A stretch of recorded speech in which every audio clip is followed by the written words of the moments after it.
Love and lettuce, a match made in deception? Our main man, let's call him Gary, was head over heels for his girlfriend Emily. Emily, bless her heart, came from a long line of hardcore vegans. We're talking about the kind of vegans who could tell you the ethical implications of a cotton t-shirt just by looking at it. Gary, on the other hand, well, he loved a good steak, or a burger, or basically anything you could throw on a grill and slather with barbecue sauce. But to win over Emily's family, he was willing to pretend. "No problem," he told Emily, flashing a confident smile. "I've been meaning to eat more vegetables anyway." Little did she know, this was the beginning of the great vegan charade.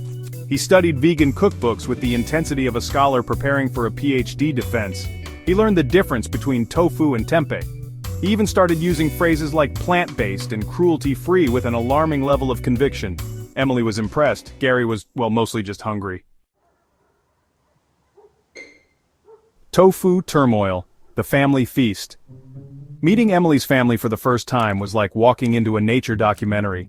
Except instead of lush landscapes, there were bowls of sprouted things, and instead of David Attenborough narrating, it was Emily's Aunt Mildred who had strong opinions about almond milk.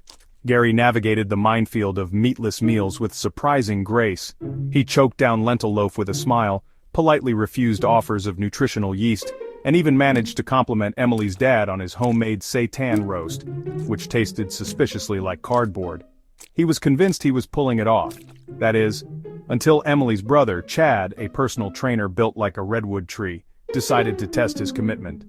"So Gary," Chad said, flexing his bicep, which was probably larger than Gary's head, "what's your favorite source of protein? Gotta keep those gains, you know?" Gary stammered. Sunshine?" Chad squinted. Emily's parents exchanged knowing glances. Gary was sweating. He needed an out, and fast. The Great Burger Bust Workplace Woes. Fate, as it often does, intervened in the form of a work emergency. Gary's boss called, needing him at the office as soon as possible. Gary had never been so relieved to have to look at spreadsheets. He kissed Emily goodbye, promising to be back soon, and practically sprinted out of there. He drove straight to the nearest burger joint. The smell alone was like a symphony to his senses. He ordered a double cheeseburger with bacon and extra fries, the works. As he sunk his teeth into the glorious meaty goodness, he felt a wave of relief wash over him. He was free, but his moment of carnivorous bliss was short-lived. Because who should walk into the burger joint in all their veggie-loving glory but Emily and her entire family? Chad's eyes widened. "You said Sunshine was your protein source," he exclaimed, pointing an accusing finger at Gary's burger. Emily just stared, her mouth agape. She couldn't believe it. Gary was busted, red-handed, and covered in special sauce. Gary knew he was caught. There was no point in denying it. He put down the burger, took a deep breath, and confessed everything. He told Emily and her family about his deep-seated love for meat, about the elaborate charade he had concocted, and about how guilty he felt for deceiving them. To his surprise, they all started laughing. Turns out, they had suspected something was up all along.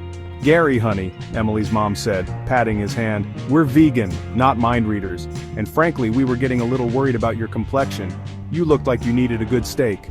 In the end, Gary learned a valuable lesson about honesty, Emily's family got a good laugh, and Chad even offered to be Gary's workout buddy. Gary was still a meat eater, but he promised to be more open-minded about trying vegan options. After all, anything was better than another round of tofu turkey. And so, the great vegan charade came to an end, proving that love, like a good burger, is best served with a side of honesty.